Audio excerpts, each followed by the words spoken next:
আব্দুল্লাহ বিন যায়েদ বিন আব্দে রাব্বিহি সাহাবী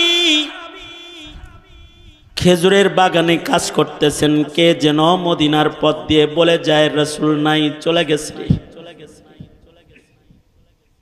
সরওয়ারে দু আলম নবীর ওফাত হয়ে গেছে রে। খবরটা শোনার সাথে সাথে আব্দুল্লাহ বিন যায়েদ বিন আব্দে রাব্বি খেজুরের বাগানে আল্লাহ পাককে ডেকে বলে, ওগো আল্লাহ, আমার এই চোখ দুইটা, যে চোখ দিয়া পৃথিবীর সবচেয়ে দামি নিয়ামত মুহাম্মাদুর রাসূলুল্লাহ সাল্লাল্লাহু আলাইহি ওয়াসাল্লামকে আমি দেখি, ওগো আল্লাহ, এই চোখ দিয়া যেহেতু আমার সরকার, আমার সরদার মুহাম্মাদুর রাসূলুল্লাহ সাল্লাল্লাহু আলাইহি ওয়াসাল্লামকে দেখা যাবে না, ওগো আল্লাহ, এ চোখ আমি তোমার কাছে আর চাই না, এটা লয়ে যাওগা।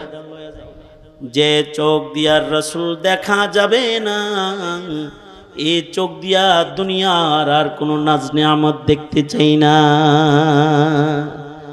এবং দোয়াটা এমন দোয়ায়ে মুস্তাজাব, এমন ভাবে উনি দোয়া করেছেন, এক দিক দিয়া দোয়া শেষ হইছে, আর এক দিক দিয়া আল্লাহ তাআলা ওনার চক্ষু দুইটাকে অন্ধ করে দৃষ্টিশক্তি নিয়ে গেছে। রাসূলকে দেখাও তো এত ইমানি এক কাম। কাব ইবনে মালিক বলেন, রাসূল আমারে নাই দেখলো, আমি তো নবীরে দেখতে পারি, তাই যাই মসজিদে। 40 দিন হয়ে গেল। 40 দিন পরে আল্লাহর রাসূল আমাকে ডাকলেন। ভাবলাম কোন সুখবর হবে নি, কিন্তু কাছে যাওয়ার পরে আল্লাহর রাসূল বলে, কাব ইবনে মালিক শোনো, এতদিন পর্যন্ত তোমার বিবি এ 40 দিন তোমার সাথে কথা বলেছে, আজ থেকে বিধান আরো কঠিন হয়ে গেল, নিজের বিবিকে তাড়াতাড়ি বাবার বাড়ি পাঠায় দাও, একা থাকবা। কাব ইবনে মালিক বলে, এতদিন পর্যন্ত দুঃখের কথা বলার মতো একজন ঘরে ঘরণী আমার ছিল, কিন্তু আজকে সেও নাই। শুধু আল্লাহর রাসূলকে এটা আমি জিজ্ঞাসা করলাম, ওগো আল্লাহর নবী, এমনি বাবার বাড়ি পাঠায় দিব নাকি তালাক দিতে হইব? সরকার বললেন, তালাক দিতে হবে না, এমনি পাঠায় দাও। হযরত কাব ইবনে মালিক বলে, বউটাও ঘর থেকে চলে গেল, এবার আমি একলা ঘর। কাব ইবনে মালিক বলে, আমার টেনশন হলো, এখন যদি আমার মৃত্যু হয়ে যায়, আমার মরণের খবর বলার জন্য, শোনার জন্য একটা মানুষ মদিনায় নাই। আমি এখন মরে গেলে কেউ আমার জানাজার নামাজও পড়তে আসবে না। আমি এখন যদি মরে যাই অবস্থায়, তাহলে আমার কবরের উপরে মাটি দেওয়ার মতো কোনো মানুষ থাকবে না। কাব ইবনে মালিক বলেন, এর চাইতে ভয়ঙ্কর বিষয় হলো, আমি না মইরা আমার এই বয়কাট হালতে যদি রাসূল মইরা যায়, আল্লাহর রাসূল যদি ইন্তেকাল করে, তাহলে ওহীর দরজা বন্ধ হয়ে যাবে। রাসূল যদি আমার এই বয়কাট হালতে ইন্তেকাল করে, আল্লাহর কাছ থেকে আল্লাহ কি আমারে মাফ করলো কি করলো না, এই খবরটা আসমান থেকে আসার দরজা বন্ধ হয়ে যাবে। শুধুই মাত্র আমার হায়াত না, কিয়ামত পর্যন্ত বরজখের ভেতরেও কেউ আমার সাথে কথা বলবে না। কিয়ামত পর্যন্ত, বিচারের আগ পর্যন্ত পৃথিবীর কেউ অথবা বরজখের কেউ আমার দিকে তাকাবে না। अक्लमंदू से क्या पूछूं कि मेरी इब्तिदा क्या है,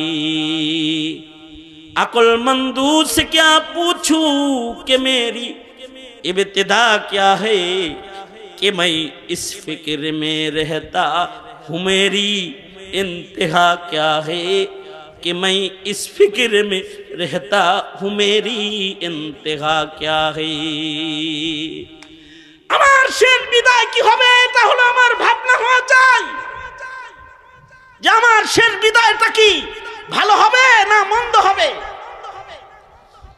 কাব ইবনে মালিক বলে, এই টেনশন আমার, আমি এখন মরে গেলে তো কাম সারা, আর যদি রাসূল মরে যায় তাহলে কিয়ামত পর্যন্তের জন্য সারা। এমন জ্বালা যন্ত্রণায় কাঁপ বলে শুধু কান্না আর কান্না। আল্লাহ রে খালি কান্দি আর বলি, আল্লাহ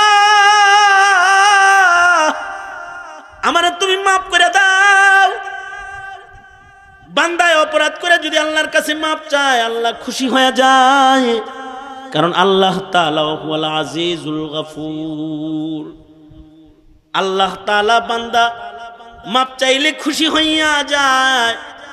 50 দিনের মাথায় আল্লাহ তাআলা এই 3 মুমিনের চোখের পানির বদলায় তাদেরকে ক্ষমার ঘোষণা রাসূলের কাছে পাঠায়া দিলেন। 50 দিনের মাথায় ফজরের নামাজের সময় আল্লাহর রাসূল এদেরকে ডেকে বললেন, আয় আসো আসো, আয়াত নাজিল হয়েছে ওয়ালাস সালাসাতিল্লাযিনা খুল্লিফু, তোমরা 3 জন যারা আছো যাদের জন্য বয়কট হানত ছিল, তোমাদের জন্য ক্ষমার আয়াত নাজিল হয়ে গেছে, চলে আসো আসো, তোমরা ক্ষমার সুসংবাদ নাও। যাও যাও, মসজিদে যারা আছো তারা ক্ষমার সংবাদটা তাদের পৌঁছায় দাও।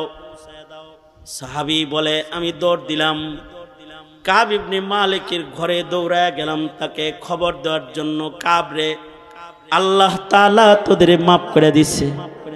সাহাবী বলে, খবরটা নিয়ে যাওয়ার সাথে সাথে কাব ইবনে মালিকের গায়ের জামা খুইলা আমার গায়ে ও পড়ায় দিছে। এ সুসংবাদ লইছ, এই যে নাও তুমি হাদিয়া দিলাম তোমাকে, কারণ আমার আজকের দিনের চাইতে বড় সুসংবাদ আমার আর নাই। ইসলাম যেদিন গ্রহণ করেছিলাম সেদিনের সুসংবাদের চাইতেও আজকের ক্ষমার সুসংবাদটা আমার জন্য সবচেয়ে বড় ঈদের বড় আনন্দের সংবাদ, কারণ আমার আল্লাহ আমারে মাফ করে দিছে। এই সংবাদের চাইতে বড় সংবাদ আমার জন্য আর নাই। জাতি ক্ষমা করবে আগে পিছে, যারা অপরাধী অপরাধ জগতে যারা রাজ করেছে তাদের বলবো, কাব ইবনে মালিক, হিলাল ইবনে উমাইয়ার মতো অন্ধকার ঘরে চোখের পানি ফেলে রবের ক্ষমা নেওয়ার চেষ্টা করো। মরার আগে রবের ক্ষমা নেওয়ার চেষ্টা করো। রব যদি কারোর অপরাধকে ক্ষমা না করেন তাহলে তার বিদায় বড় ভয়ঙ্কর, তার কবর বড় ভয়ঙ্কর। এই কারণে এই হায়াতের মূল্যবান সময়, এই সময়গুলোকে শুধু আয়েশ রং তামাশায় না কাটিয়ে ইবাদতের ভেতরে কাটাইবার কিছু ভাবনা, কিছু চেতনা, কিছু অঙ্গীকার আমাদের জীবনে জরুরত আছে না নাই? জোরে বলেন। এই অঙ্গীকারগুলো করায় উম্মতের উলামায়ে কেরাম জাতিকে।